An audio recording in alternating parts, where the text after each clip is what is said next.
নমস্কার বন্ধুরা, আশা করি তোমরা সবাই খুব ভালো আছো। আমিও খুব ভালো আছি। তোমাদের সবাইকে আমার ইউটিউব চ্যানেল কম্পাস লাইফস্টাইলে স্বাগত। তো আজ হলো শনিবার সকালে উঠেই আমি রান্নার ঘরে চলে এসেছি রান্নার কাজ কমপ্লিট করার জন্য। তোমরা জানো সকালেই উঠে আমাকে প্রথমে রান্নাটাই কমপ্লিট করতে হয়। তো মোটামুটি বাসি কাজ সেরে আমি রান্নাঘরে চলে এসেছি। তো প্রথমেই ভাতটা বসিয়ে দিলাম। ভাতটা বসিয়ে দিয়ে আমি প্রেসার কুকারে কয়েকটা ডিম সেদ্ধ করতে দিয়ে দিচ্ছি।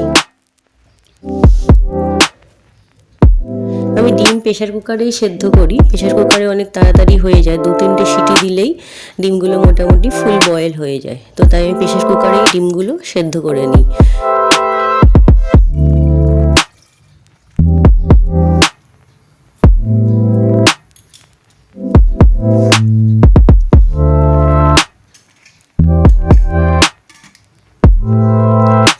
তো এই দেখো বন্ধুরা, আমি সবজি আগের দিনই কেটে রাখি, তোমরা জানো। তো আজকে ডিমের ঝোল করব, তার জন্য আলু, টমেটো, পেঁয়াজ সব কিছুই আগের দিন থেকেই আমি রেডি করে রেখেছি। আর এখানে কিছু পটল ছাড়িয়ে রেখেছি, এটা দিয়ে পটল সর্ষে বানাবো। আর এখানে ছোট কয়েকটা আলুও আছে, সেটি দেখা যাচ্ছে না, সেগুলো নিচের দিকে আছে। সেটা নিয়ে আমি একটা অন্য রেসিপি তোমাদের সঙ্গে শেয়ার করব। তো চলো, পটলগুলো প্রথমে ওই পটলের পেটটা চিড়ে নিচ্ছি প্রত্যেকটা পটলে, যাতে নুন হলুদ মাখালে সেটি ভিতরে নুন হলুদটা ঢোকে। তো তাই করতে করতে এদিকে দেখো ভাত ফুটে এসছে। ভাতটা ফুটে গেলে, একবার ফুটে এসে গেলেই আমি ভাতের হাঁড়িটা নামিয়ে রাখি। ভেপারেই ভাতটা রেখে দিলে কিছুক্ষণ সেদ্ধ হয়ে যায়, তাতে গ্যাসও বাঁচে ও টাইমও অনেকটা বেঁচে যায়। তো হাঁড়িটা নামিয়ে আমি কড়া বসিয়ে দিয়ে তাতে তেল দিয়ে দিচ্ছি। প্রথমেই পটল সর্ষেটা আমি করে নেব। তো এই দেখো পটলে নুন হলুদ মাখিয়ে নিয়েছি। তো পটলগুলো প্রথমেই আমি কড়াতে ভাজতে দিয়ে দিলাম।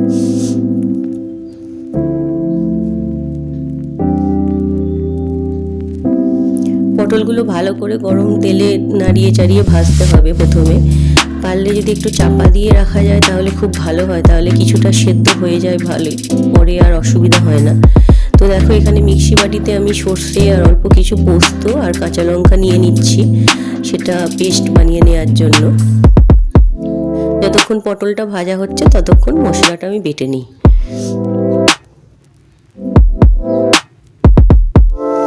মিক্সার গ্রাইন্ডারটা এখানে চাপা দিয়েই রাখি, জানো তো, না হলে রান্নাঘরে আসলে এত তেল হয়, মিক্সি খুব নোংরা হয়ে যায়।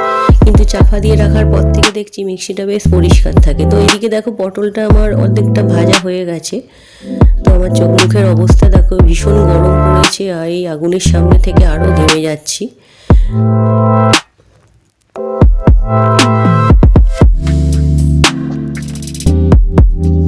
পটলগুলো দেখো তুলে নিয়েছি। পটল তুলে নেওয়ার পর ওই তেলেই আমি পেঁয়াজটা দিয়ে ভেজে নিয়েছি। এবার এই যে মশলাটা দিয়ে দিলাম, বাটনাটা যেটা সর্ষে আর পোস্ত কাঁচা লঙ্কা দিয়ে বেটেছিলাম সেটাও দিয়ে দিলাম। তো দিয়ে মশলাটা কিছুক্ষণ আমি তেলের মধ্যে ভালো করে কষিয়ে নেব, না হলে টেস্টটা খুব ভালো হবে না। তো তার মধ্যে সামান্য হলুদ দিয়ে দেব আমি। তো হলুদ দিয়ে মশলাটা ভালো করে কিছুক্ষণ আমি ভালো করে কষিয়ে নেব আগে। তোমরাও চেষ্টা করবে এটা পটল ভাজার যে তেলটা থাকে সেই তেলের মধ্যেই রান্নাটা কমপ্লিট করা, তাহলে কি হয়, পটলের টেস্টটা ওর মধ্যে রয়ে যায়, খেতে ভালো হয়। তো দেখো মশলাটা কষিয়ে নেওয়ার পর আমি সামান্য জলও দিয়ে দিলাম যাতে গ্রেভিটা ভালো হয়। এবার আমি ভাজা যে পটলগুলো তুলে রেখেছিলাম আগে সেটা দিয়ে দেব। এই দেখো জলটা ফুটে এসেছে, এবার ভাজা পটলগুলো আমি তার মধ্যে দিয়ে দিলাম। তো এবার বেশ কিছুক্ষণ এটাকে রাখতে হবে, চাপা দিয়ে রাখতে পারলে ভালো হয়, তাহলে পটলগুলো তাড়াতাড়ি সেদ্ধ হয়ে যাবে। তো এবার আন্দাজ মতো নুন দিয়ে দিলাম, নুনটা আমি আগে দিইনি। তো এখানে দেখো তোমাদের সঙ্গে আমি আজকে ঝাল চিড়ের পোলাও শেয়ার করব। আশা করি তোমরা খেয়েছো অনেকেই, কিন্তু অনেকেই হয়তো খাওনি। তো আমি মিষ্টি পোলাও সাধারণত করি না। তো এখানে তার জন্য আলু, পেঁয়াজ, কাঁচা লঙ্কা আর চীনাবাদাম ভেজে রেখেছি। আর এই দেখো মোটা চিড়ে কিছুটা ধুয়ে আমি এখানে রেখে দিয়েছি। এর জন্য মোটা চিড়েই নেবে, তাহলে চিড়েটা ঝরঝরে থাকে, কড়াই লেগে যায় না। তো এর জন্য দেখো কড়াইতে আমি প্রথমেই তেল দিয়ে নেব। তেলের মধ্যে কালো সর্ষে ফোড়ন দিয়ে দিলাম। সর্ষেগুলো একটু ভাজা হয়ে যাওয়ার পর যে পেঁয়াজগুলো কেটে রেখেছিলাম সেগুলো কড়ার মধ্যে দিয়ে দিলাম। পেঁয়াজটাকে একটু ভালো করে ভেজে নিতে হবে। এদিকে দেখো পটলটাও হতে থাকছে তার সঙ্গে। তো পেঁয়াজটা বারবার নেড়ে চেড়ে আমি ভালো করে ভেজে নিচ্ছি পেঁয়াজটাকে। তো এখানে দেখো ডিমও সেদ্ধ হয়ে গেছে আমার ডিমের ঝোলের জন্য। একটু ঠান্ডা জল মিশিয়ে রেখে দিয়েছি ওদিকে। তো এদিকে পেঁয়াজটা ভাজা হয়ে যাওয়ার পর যে আলুগুলো কেটে রেখেছিলাম ছোটো ছোটো করে, সেই আলুগুলো আমি পেঁয়াজের মধ্যে দিয়ে দিলাম, আর কাঁচা লঙ্কাটাও তার সঙ্গে দিয়ে দিলাম। এবার আলুটা ভালো করে ভেজে নিতে হবে। এর মধ্যে সামান্য একটি হলুদ এই সময়ই দিয়ে দেবে, কারণ চিড়ে দেওয়ার পর আর হলুদ মিক্স করা যাবে না, তখন চিড়েগুলো তাহলে ঘেঁটে যাবে। তো আলুর সঙ্গেই দিয়ে দেবে যাতে চিড়ের মধ্যেও হলুদের কালারটা চলে আসে। তো দেখো আলুগুলো মোটামুটি আমার সেদ্ধ হয়ে গেছে, তাও আরও কিছুক্ষণ একটু রাখবো যাতে একটু ভালো করে সেদ্ধ হয়ে যায়। এবার আমি নুনটাও দিয়ে নিচ্ছি। নুন হলুদ তোমরা এই পর্যায়ে দিয়ে দেবে, চিড়ে দেওয়ার পরে কিন্তু আর কিছু দেওয়া যাবে না। তো এখানে দেখো, এখানে যতক্ষণ আলুটা সেদ্ধ হচ্ছে আমি ডিমের ঝোলের মশলাটা করে নিচ্ছিলাম। তো আলুটা এখানে হতে থাকছে। আলুটা সেদ্ধ হয়ে যাওয়ার পর আমি এতে একটু টমেটো সস দিয়ে নিয়েছিলাম। তোমরা চাইলে গোটা টমেটো কেটে দিতে পারো, তবে টমেটো সস দিলে টেস্টটা আমার বেশি ভালো লাগে, তাই আমরা টমেটো সস দিয়েই এটা করি আমি। গোটা টমেটো দিলে টক ভাবটা এতটা পাওয়া যাবে না। তো ভালো করে ভাজা হয়ে যাওয়ার পর আমি যে চিড়েটা ধুয়ে রেখেছিলাম দিয়ে দিলাম। দেখো কীরকম ঝুরঝুরে আছে চিড়েটা, তাই মোটা চিড়ে নিলে তবেই এটা হবে। আর ভাজা যে চীনাবাদামগুলো রেখেছিলাম সেগুলোও মিক্স করে দিলাম। এবার লো ফ্লেমে গ্যাসটাকে রেখে এই চিড়েটা হালকা হালকা করে নেড়ে ভেজে নিতে হবে। তো দেখো চিড়ের ঝাল পোলাও আমার রেডি, আমি তুলে ফেললাম। তো দেখো কীরকম ঝরঝরে আছে, একটুও কিন্তু গায়ে লেগে যায়নি। ওই ঠান্ডা হয়ে গেলে এটা আরও বেশি ঝরঝরে হয়ে যায়। তো এইদিকে পটলটাও আমার মোটামুটি রেডি, দেখো রান্না কমপ্লিট হয়েই গেছে। তো এটাও আমি নামিয়ে নেব।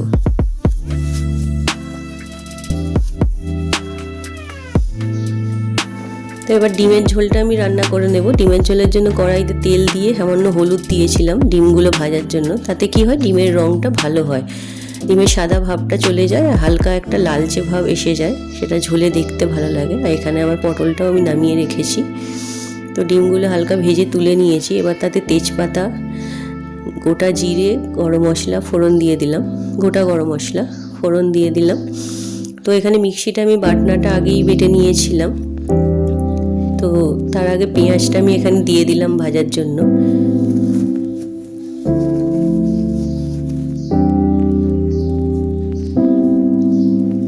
পেঁয়াজটা ভাজা হয়ে যাওয়ার পর আলুগুলো যে কেটে রেখেছিলাম সেগুলো আমি কড়ার মধ্যে দিয়ে দিলাম।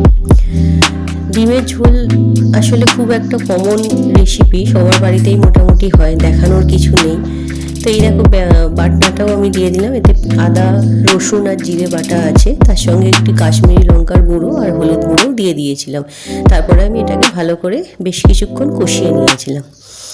তো যেটা বলছিলাম, ডিমের ঝোল একটা খুব কমন রেসিপি, তোমরা সবাই নিশ্চয়ই জানো। তাও যেহেতু আমি সারাদিনের কাজ তোমাদের সঙ্গে শেয়ার করি, তাই এটাও তোমাদের দিলাম। তো বলো তোমাদের কেমন লাগলো। তো দেখো ঝোলটার মধ্যে আমি জল দিয়ে দিয়েছি, অনুমান মতো নুন দিয়ে দিলাম। তারপরে সেদ্ধ যে ডিমগুলো আমি রেখে দিয়েছিলাম সেগুলোও আমি ওর মধ্যে দিয়ে দেবো। দিয়ে কিছুক্ষণ ঢাকা দিয়ে রাখবো যাতে আলুগুলো ভালো করে সেদ্ধ হয়ে যায়। তো দেখো রান্নাঘরের কাজ আমার মোটামুটি কমপ্লিট, ডিমের ঝোলটা হলেই হয়ে যাবে। তো ততক্ষণ আমি মোটামুটি অন্য কাজগুলো করে নিচ্ছি, বাসনটা মেজে নেব বা এই স্ল্যাবগুলো পরিষ্কার করে নিচ্ছি। তারপরে ডিমের ঝোলটা হয়ে গেলে ফাইনালি আরেকবার ভালো করে মুছে নেব সব।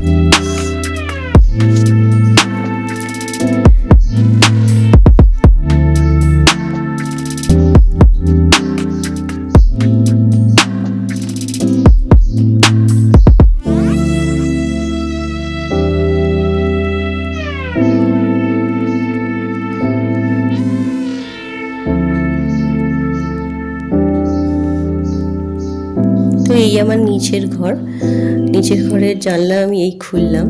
তো দেখো বন্ধুরা, আজকে কিন্তু ভালো রোদ বেরিয়েছে, তোমরা একবার বাইরেটা দেখো। কদিন খুব বৃষ্টি হচ্ছিল, কিন্তু আজকে দেখো, আজকে কিন্তু খুব সুন্দর রোদ বেরিয়েছে অনেক দিন পর।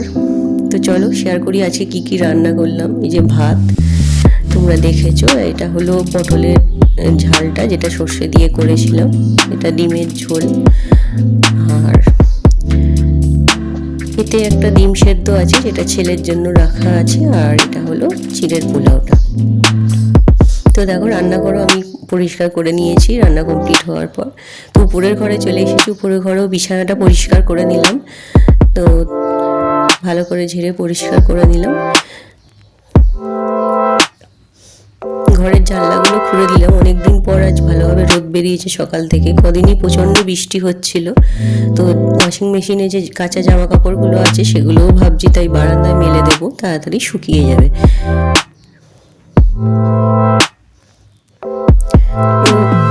আমাদের মতো যারা গৃহবধূ তাদের সারাদিনের কাজ কিন্তু মোটামুটি সব একই, তাই না বন্ধুরা বলো?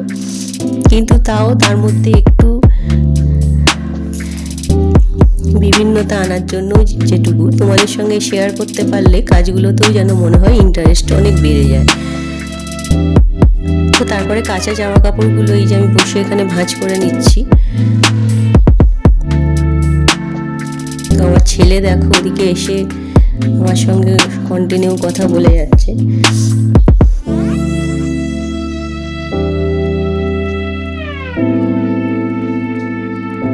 ও আসলে বারবার বারান্দায় যাচ্ছে কেন জানো তো? বারান্দায় একটা জলের কল আছে, জল ঘাটার জন্য। তো বন্ধুরা এই ছিল আমার সকালের কাজ। ভিডিওটা কেমন লাগলো অবশ্যই জানিও, একটা লাইক আর সাবস্ক্রাইব করে দিতে ভুলো না। আর একটু সমস্যার জন্য ভিডিও আপলোড করতে একটু দেরি হয়ে গেল, আশা করছি তোমরা বুঝবে এবং একইভাবে আমার পাশে থাকবে। Tata, by.